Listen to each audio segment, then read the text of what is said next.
প্ৰিয় দৰ্শক স্বাগতম জনাইছোঁ বাবু গোৱালা পেট এণ্ড এনিমেল চেনেলটোলৈ আৰু আৰম্ভ কৰিবলৈ লৈছোঁ আজি ভাটৌ চৰাই ভিডিঅ'টো। তো আহক চাওঁ ভাটৌ চৰাই ভিডিঅ'টো আৰু জানো তেওঁবিলাকৰ বিষয়ে কিছু বহলাই দুই এষাৰ। তো আহক পোনপ্ৰথমে সম্পূৰ্ণ ধৰণে ভিডিঅ'টো চাই লওঁ।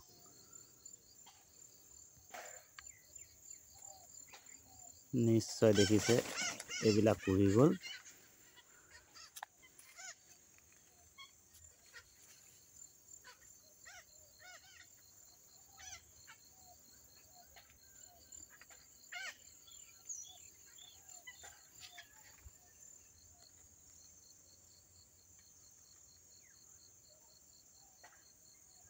নিশ্চয় শব্দখিনিও শুনিবলৈ পালে ভাটৌ চৰাইৰ মাত কেনেকুৱা আৰু উৰাও দেখিলে ভাটৌ চৰাই কেনেকৈ উৰে।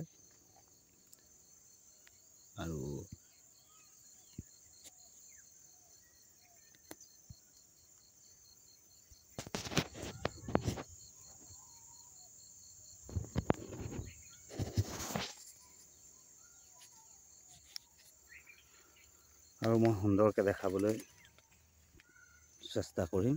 তেওঁবিলাকে এজোপা গছত অলেখ্য পৰি আছে, গতিকে এইখিনি দেখিছে এইখিনিকে ভাটৌ চৰাই বুলি কয়।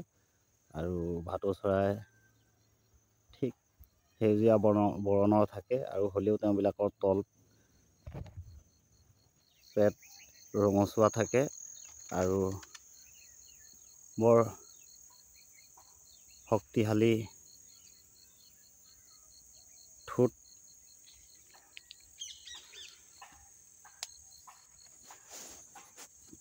থকাৰ লগতে বৰ শক্তিশালী ভৰিৰ ঠেঙৰ নখো থাকে আৰু সেই নখেৰে তেওঁবিলাকে যিকোনো কিবা গছৰ গুটি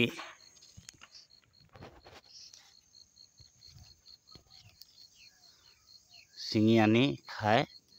আৰু যদিহে বাঁহ সাজিব লগা হয় তেতিয়াহ'লে নিশ্চয় তেওঁবিলাকে বাঁহনো ক'ত সাজে সেইটো জানি থওঁ।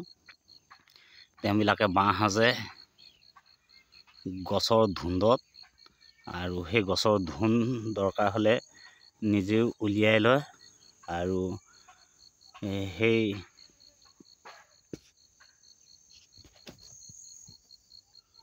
ধুন উলিয়াই ল'বৰ কাৰণে তেওঁবিলাকৰ সেই শক্তিশালী ভৰিৰ নখ বা সেই শক্তিশালী ঠোঁট ব্যৱহাৰ কৰে। আৰু ধুন অৰ্থাৎ এনেধৰণে গছত গাঁত বনাই দিয়ে, তাকে ধুন বুলি কোৱা হয়। আৰু সেই গছৰ ধুনত পোৱালি উলিয়াই আৰু তেনেকৈ জীৱন অতিবাহিত কৰে।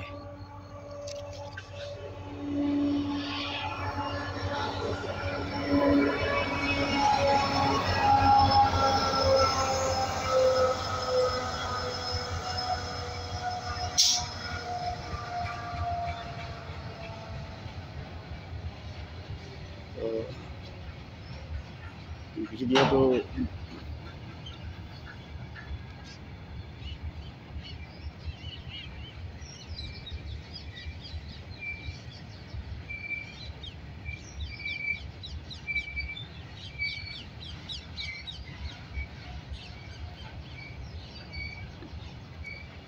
আৰু এইখনো চাই থওক।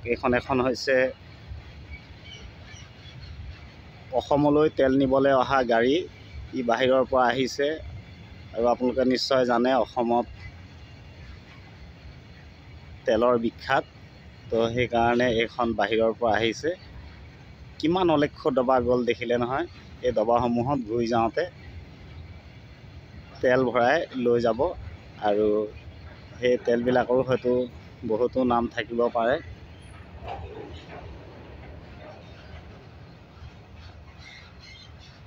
তো আজি ভাটৌ চৰাই ভিডিঅ'টো চোৱাৰ মাজতে এখন অসমলৈ তেল নিবলৈ অহা এনেকুৱা ডবাৰ এখন ৰেলো দেখিলে আৰু দেখি নিশ্চয় কিছু হ'লেও আনন্দ উপভোগ কৰিলে বুলি আশা কৰোঁ। আৰু সেইজন পিছফালে গৈ আছে, তেখেতক সদ্যহতে গাত বাবু বুলি কোৱা হয়।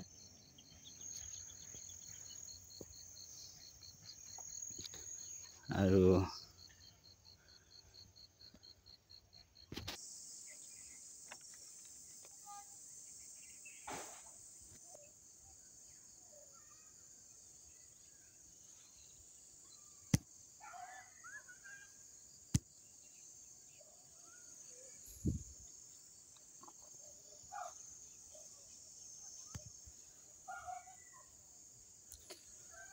আশা কৰোঁ আজি ভাটৌ চৰাই ভিডিঅ'টো চাই আনন্দ উপভোগ কৰাৰ লগতে ভাটৌ চৰাইৰ বিষয়ে দুই এষাৰ কথাও জানিব পাৰিলে বুলি আশা ৰাখি আজি ভাটৌ চৰাই ভিডিঅ'টো ইমানতে সামৰণি মাৰিছোঁ। লগ পাম আকৌ এনেকুৱা এটা নতুন ভিডিঅ'ৰ সৈতে। তেতিয়ালৈকে সকলোৱে সুৰক্ষিত থাকক আৰু নিজ নিজ কামত ব্যস্ত থাকক। ইয়াকে জনাই আজিৰ ভিডিঅ'টো এইখিনিতে সামৰণি মাৰিছোঁ। জয় আই অসম।